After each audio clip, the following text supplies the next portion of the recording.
Hi everyone, welcome back to my channel, and if you're new, welcome. So I just wanted to start off by saying a big thank you to everyone who has subscribed, since I did recently reach 1,000 subscribers. So still not able to monetize yet because I don't have enough view hours, but either way, it's a big accomplishment, so thank you.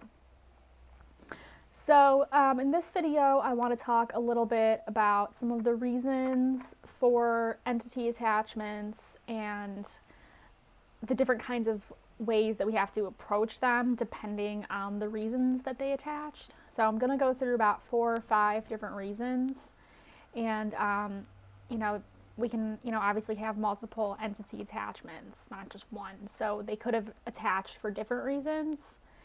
And because of that, sometimes they need to be approached differently. So the first reason I'm going to kind of talk about, so before I get started with that actually, so when there are entity attachments, it's always some kind of energy in your aura or within you that they're drawn to. So, and this is not talking about like angels or spirit guides or any kind of positive energy is not going to become an attachment, because that's just not what lighter energies do. What the more positive energies are going to do is they're going to get their energy from their own soul, or they're going to get it from like the source of all energy, kind of like the creator energy. That they're going to get it from above. They're going to get it from light. They're not going to get it from leeching off of people's energy and getting stuck in their energy field. So there can be kind of an exception to that, where you could have an attachment that's like a spirit guide in a way, but not a spirit guide, but it's sort of a guide in a way, because it could attach because it's teaching you some kind of lesson. That's very kind of uncommon, but it is a possibility. So let's go into the more common reasons, starting with abuse/trauma. So if you've gone through, some sort of abuse or trauma in this life, and the trauma can also be referring to like a natural disaster, like maybe you lost like a family member in like a fire, or like a hurricane or something like that. So that can also be a trauma. It doesn't have to just be trauma from other people, although I find that trauma from other people seems like it makes the possibility of this type of attachment more likely than a natural disaster. But what happens with the abuse or trauma is it does weaken your energy, because it's breaking down the boundaries between you and everything else in a negative way, so that it's the barricade, it can sort of start to fall down. And then what happens when it starts to fall down is things are attracted to, like the wounding of your trauma. So they're drawn to the traumatized energy. They're drawn to the energy of the abuse. So, in that case, it's sort of out of your control, and those are some of the easier attachments to remove, because again, it has nothing to do with something that you created. It's not something that you manifested, I guess you could say. It's more just like there was the trauma or the abuse, and then it was attracted to that energy, that kind of disturbance created in your energy field. So that's probably one of the more common types. Another type of trauma that they can be drawn to is growing up in poverty. So whether it's, like rats, or living in a kind of like a sketchier place. And, the sketchier places, if a lot of addicts have lived there, or drug users, things like that, a lot of the time those kind of places will have a lot of entities in them, because the energy of addiction and drug addiction, and of extreme, not even necessarily extreme poverty, but just of poverty and that kind of suffering, that can draw in these types of energies too. So even just growing up in that kind of environment, if you were sensitive to it, you may have picked up an attachment from it or a follower. Attachment being something that has penetrated your space, and it's now feeding off of your energy. A follower just being something that is sort of also feeding off of your energy, but it hasn't penetrated your boundaries. It's just on the outside following. Those are really draining and can also be really irritating though. So that is that for the first one. So for the second one, it's a little bit more uncommon, but people who are really sensitive, so if they, whether it's artistic or they're more spiritual or more sensitive to energy, or some kind of, empath, or they've also, maybe they lived somewhere that was haunted, okay, especially as a child. So if you did live somewhere that was haunted, or you were an especially sensitive child, or even now, you could have gotten an attachment. But if it's just the sensitivity and there's nothing else, you probably would have needed to live somewhere that was haunted for anything to become attached. And it's not necessarily the entity or spirit that was living in the house or the apartment that can become attached, but just anything that, if you were afraid of it, like if it was, some kind of unfriendly entity, then that energy of, I fear entities, I fear ghosts, like the fear of ghosts can actually draw in entities that attach. So I'm pretty sure I picked up an attachment that way when I was like 7. So I had like 4 different attachments before I got them removed. But one of the ones was like some little boy that just wanted like a friend or something. So I don't really remember him attaching. I don't really remember it at all, but I don't think I lived anywhere that was haunted. Although one of the apartments that we lived in when I was really young, I did hear some weird things. Like one time, I heard a bouncy ball, like one of those, little rubber bouncy balls bouncing in the room, and I couldn't see anything, so I was a little bit scared.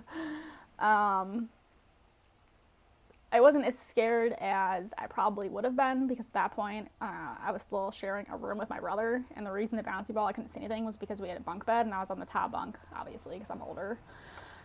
And I don't know, I just never forgot that, so I'm feeling like that was probably the spirit that started following me at that point, because I was also pretty sensitive to energy as a child. Although I don't think I really thought about it very much, didn't really realize it till later.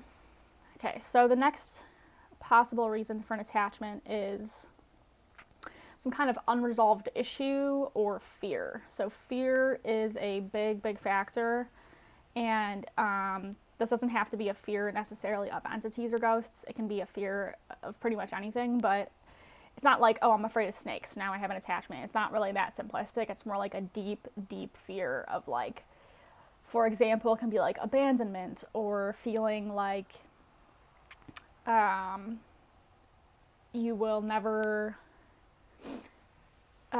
like fit in, or like some kind of, it's usually these unresolved issues and fears usually carried over from the past life and are now being triggered in this life again, because it's something that you haven't healed. It's some kind of fear. So it doesn't necessarily mean that just because nothing traumatic happened to you in this life, it doesn't necessarily mean that there's not some kind of deep-seated fear about, I don't know, abandonment keeps coming to mind, but it can really be anything, like no one will ever see you fully. Anything sort of like that. Any kind of fear, and the fears are normally, I call them abyss fears, like an abyss. So it's almost like a fear of the unknown, of falling down, almost like a black hole. There's no end, there's no beginning, there's just the fear of it'll never be the same, it'll always just keep getting worse and darker, and I'll never escape from this black hole, this abyss. So that kind of that abyss fear is what they call them. I don't know, it could also be, being afraid of the dark, being afraid of deep water, I call them abyss fears. So that's another That one is, that kind of entity is probably not going to be able to be removed by anyone except you, because again, it's not being attracted to the energy of abuse or trauma, it's being attracted to your deep fear. So those can kind of be a lesson in and of themselves, and these different types of reasons for the attachments can draw in different types of entities, but I'm not really going to get into that in this video.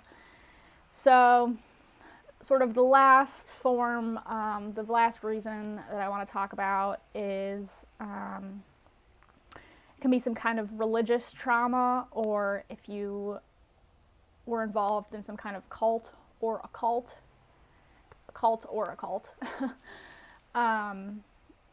community. So for example, maybe you played with a lot of Ouija boards as a kid, or you tried to like curse someone or do some kind of, I don't want to say witchcraft, but you were really trying to find a way to either sort of make someone do something against their will without the proper training. I mean, I don't know if that would have proper training, but you were trying to do something to do with the occult without proper training. Or the other side of that is the religious trauma or being in a cult. So obviously, I guess occults could be a form of trauma. But the reason that I bring this one up specifically is because when there is sort of like a deep belief in something, whether it's started off in childhood or as an adult, this deep belief in a power, like a punishing power, and I'm not talking about like all religion, I'm just talking about like some kind of more specific trauma with to do with that kind of cult or religion. And again, not all religion, but there are some types of communities where it's telling you exactly that this is the way things are in spite of your own sort of gut feelings or intuition. And especially with like the cult, anything that feels inescapable, I guess you could say, including like if you mess with the occult, something weird starts to happen, it feels unfixable. Those types of issues can also draw on attachments, because again, it's like sort of like a form of fear, but it's the belief that you cannot be saved. So that sort of you cannot be saved belief is something that can draw in attachments and entities. So some of these can be removed by practitioners. Some of them you're going to have to remove yourself, although there are steps to removing them yourself depending on the type of attachment. So I will talk about the different types of entities and what are some steps for you to remove them in future videos.